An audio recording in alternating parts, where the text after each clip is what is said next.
All right, we're going to take a look at another example here in section 4.5. We're talking about curve sketching, and here's the list of steps that we're following. So here's another example. F of x equals 1 plus e to the negative x to the negative second power. Okay, let's analyze this function. We'll go through our list of steps, and then we'll sketch the graph of this curve in the last step here. Now, step one is to state the domain of the function. If you were to look at, if I just scroll down here a bit, 1 plus e to the negative x, that's the same as 1 plus 1 over e to the x. And then I'm raising that to the negative second power. Okay, so 1 plus e to the negative x to the negative second power can be rewritten as 1 over 1 plus 1 over e to the x squared. Okay, if I rewrite it using positive exponents. Now, of course, domain here would mean that I don't want to divide by 0. Okay, now e to the x will never return a negative, and of course that will never return 0. So there's no issue with division by 0 here, or this being a negative. Well, of course I don't want to divide by 0 in the overall in the denominator, and that's not going to happen since 1 over e to the x will never be a negative. The domain, therefore, would be all real numbers. Okay, and how about the intercepts? So if I set the function equal to 0, and I've rewritten it with a positive exponent of 2 there, multiply both sides by the denominator, you have 1 equals 0, which of course is not true. There's no solutions to that. Okay, so there's no x-intercepts. The y-intercepts, if you let x be 0 and you plug in that number, anything if the 0 power is 1, 1 plus 1 is 2. To the negative second, that'd be the same as 1 over 2 squared, or 1/4 would be the output. Okay, there's only one intercept then on this graph, it looks like, at 0, 1/4. How about any symmetry on the graph? So if I check if the function is even, is it true that f of negative x and f of x are the same? Now, if I replace x with a negative x, I don't get exactly the same function as I originally had, right? Because I'd have a 1 plus e to the x now inside of this. So the function is not even, therefore it is not symmetric to the y-axis. Is the function odd? Is f of negative x and negative f of x the same? No. If I replace x with a negative x, that would not be the same as just throwing a negative in front of the expression there. Okay, those are two different results. So the function is not odd and therefore not symmetric to the origin. Remember, the only reason why we care about if a function is even or odd is if it tells us if there's any symmetry then on the graph. This function would have no symmetry. Okay, step 4 is to compute the infinite limits and limits at infinity. So I'm not going to have any infinite limits because the domain of this function is all real numbers. I know that there's no vertical asymptotes on this graph. So now how about, there will be some limits at infinity. Okay, we're covering the entire real number line, so I'd want to look at what's happening as x is approaching infinity or x is approaching negative infinity. Well, the limit as x approaches infinity of the function, which I've rewritten into a form where there's positive exponents there, that would be 1. Since the limit as x approaches infinity of 1 over e to the x, that's 0. Limit of a constant is always the constant. 1 over 1 is 1. Okay, and how about the limit as x approaches negative infinity for the function? Well, I've rewritten this, so the exponent is a positive there. Now, the denominator is going to be growing without a bound if you're approaching negative infinity. The opposite of a negative is a positive, right? So e to the negative x is going to be growing without a bound. The whole thing is going to be growing without a bound as the numerator just sits at 1. And so the y values would be getting very minuscule, okay, closer and closer to 0. There would be 2 horizontal asymptotes on this graph. Okay, now an algebra student would not be able to see this because it involves limits and using calculus. Okay, we have no vertical asymptotes on the graph. And so now we're on to step 6. We need the first derivative. We can use the chain rule here. I think would be our best option rather than a quotient rule within a quotient rule. Okay, so let's use the chain rule. We're going to bring the power of -2 down, and we'll decrease the power by 1. And then I've got to differentiate 1 plus e to the negative x. That'd be negative e to the negative x. Okay, simplify that. Negative times negative is positive. We're going to have 2 in the numerator. E to the negative x, that's the same as 1 over e to the x. And 1 plus e to the negative x to the negative third, that's the same as 1 over 1 plus e to the negative x cubed. Okay, now if I multiply both sides by the denominator and setting this equal to 0, that's going to mean that 2 equals 0, which is not true. Okay, there's no solutions to that equation. Therefore, there is no critical numbers. Therefore, in step 7, there is no local extrema. Okay, no mins, no maxes. But the function will be increasing on the entire number line. I mean, I'm not making a table here, but if I were to just select one test value, like let's say x is 0, and I plug that into the derivative there, I'm going to have 2 divided by 1 times 1 cubed. That'd be 2. Well, since that test value resulted in a positive output, I know I'd be increasing on that part of the graph, therefore increasing on the entire real number line. All right, so the curve is going to be constantly rising there if I scan from left to right. Let's get f double prime next. I'll use the quotient rule.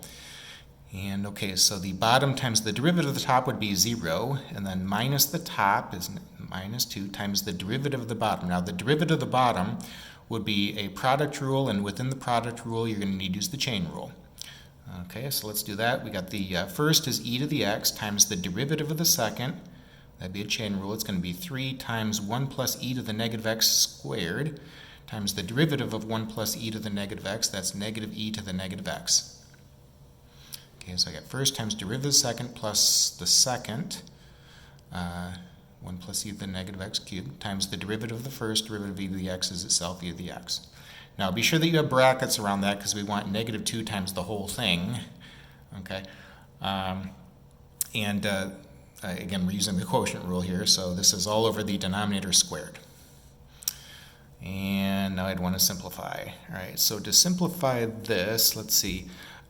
E to the x times e to the negative x, keep the base and add the powers, that'd be e to the 0, which is 1.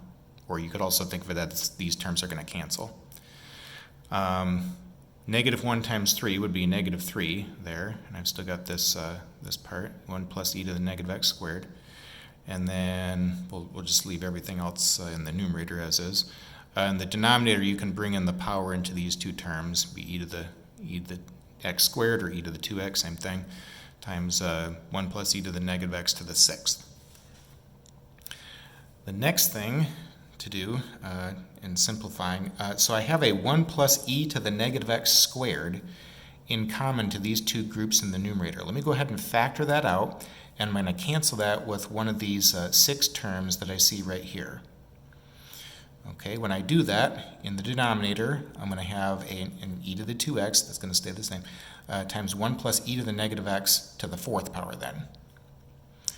All right, so what's going to be left in the numerator? Well, we've still got this -2 hanging out front. Inside the parentheses there, so this term, 1 plus e to the negative x squared, has already been factored out and canceled. You'll have -3 left in that first group, plus e to the x will stay there.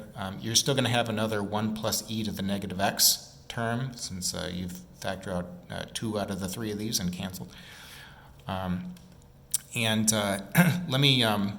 me distribute e to the x next in the numerator here. E to the x times e to the negative x, that'd be e to the 0, which is 1. -3 plus 1 is -2. And then plus e to the x. Okay, and everything else is going to stay the same. So now when we set this equal to 0, multiply both sides by the denominator. That'll clear out the fraction. You could also divide both sides by -2. -2 plus e to the x equals 0. If you add 2 to both sides, that means that e to the x is equal to 2. and you can take the ln of both sides to get x all alone. X would be the ln of 2.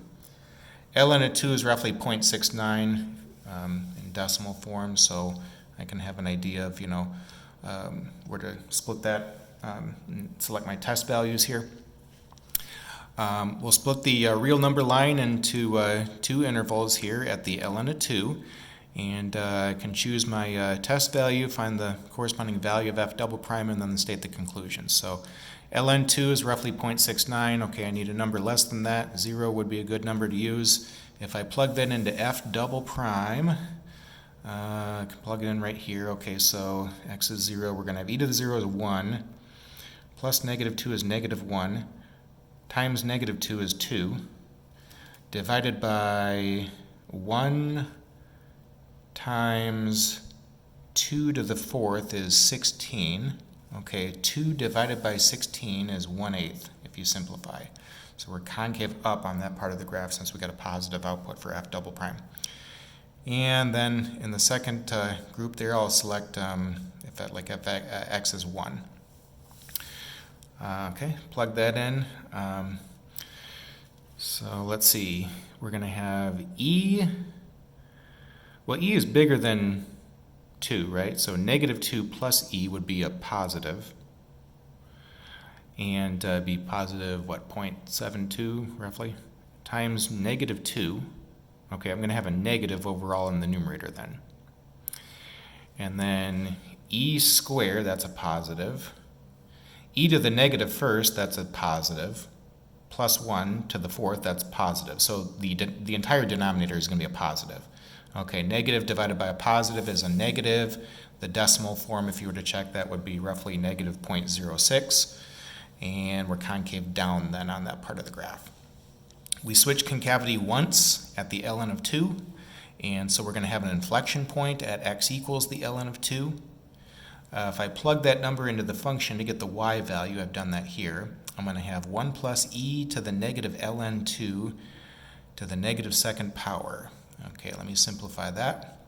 So negative the ln of 2, that's the same as ln of 2 to the negative first, or the ln of 1/2. I've also rewritten this so that that exponent here is a positive. E to the ln of 1/2 is 1/2. So I'm going to have 1 plus 1/2 is 3/2 squared. That would be 9/4. Okay, but 1 divided by 9/4, when you flip the denominator, would give you 4/9. Okay, and that point, ln2 4/9, that would be my inflection point. Let's put all this together now and draw a picture. Okay, we're graphing f of x. The domain is all real numbers. We have an intercept right here at 0, 1/4.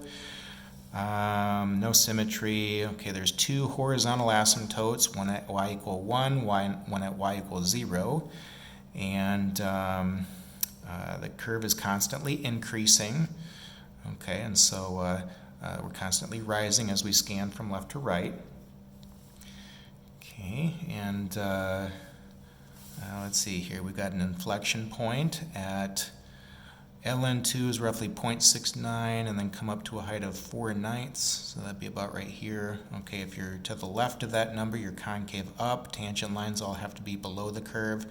If you're to the right of that point, you're concave down. Tangent lines all have to be above the curve. Of course, the curve has to flow with the asymptotes here. You're going to get closer and closer to these two horizontal asymptotes that we have. Okay, and so that would be just a rough sketch of the graph of f of x.